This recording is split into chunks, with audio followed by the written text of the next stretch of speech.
চলুন বন্ধুরা, এবার জেনে নিই খুসখুসে কাশি দূর করার কিছু ঘরোয়া উপায়গুলি সম্পর্কে।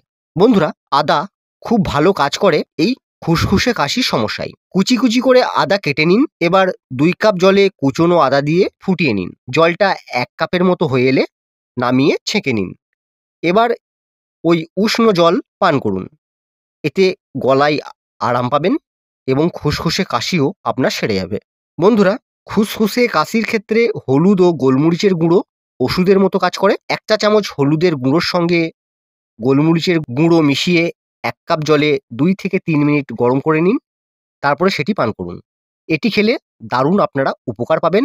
দেখবেন খুব তাড়াতাড়ি আপনাদের খুসখুসে কাশি দূর হয়ে গেছে।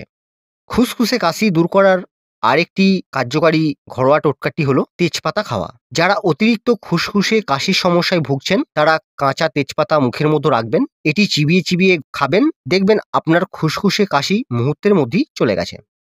বন্ধুরা, খুসখুসে কাশি দূর করার আরেকটি ঘরোয়া উপায় হচ্ছে 1 গ্লাস কুসুম কুসুম গরম জলে 1 চা চামচ গোলমরিচের গুঁড়ো ও 1 টেবিল চামচ মধু মিশিয়ে খান। দিনে 2 বার।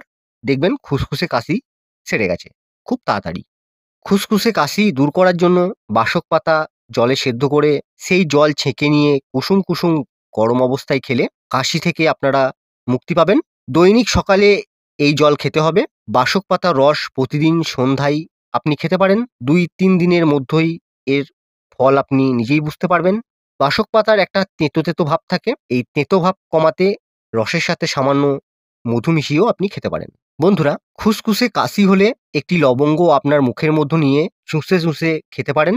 দেখবেন আপনার খুসখুসে কাশি নিমেষের মধ্যে গায়েব হয়ে গেছে। খুসখুসে কাশি দূর করতে পেঁয়াজ খুবই কার্যকারী ভূমিকা পালন করে। এটা হয়তো অনেকেই জানেন না। 8 চামচ পেঁয়াজের রস এবং 1 চা চামচ মধু একসঙ্গে মিশিয়ে দিনে 2 বার পান করুন। পেঁয়াজের ঝাঁজ খুসখুসে কাশি কমাতে ভীষণভাবে আমাদের সাহায্য করে। বন্ধুরা, প্রতিদিন 4টি তুলসী পাতা চিবিয়ে খেয়ে নিন, অথবা চায়ের সঙ্গে তুলসী পাতা মিশিয়েও আপনি খেতে পারেন। তুলসী পাতা খুব দ্রুত খুসখুসে কাশি দূর করতে আমাদের সাহায্য করে। এই ঘরোয়া প্রতিকারগুলো গ্রহণের পরেও যদি আপনার কাশি না কমে তাহলে দ্রুত চিকিৎসকের পরামর্শ নিন।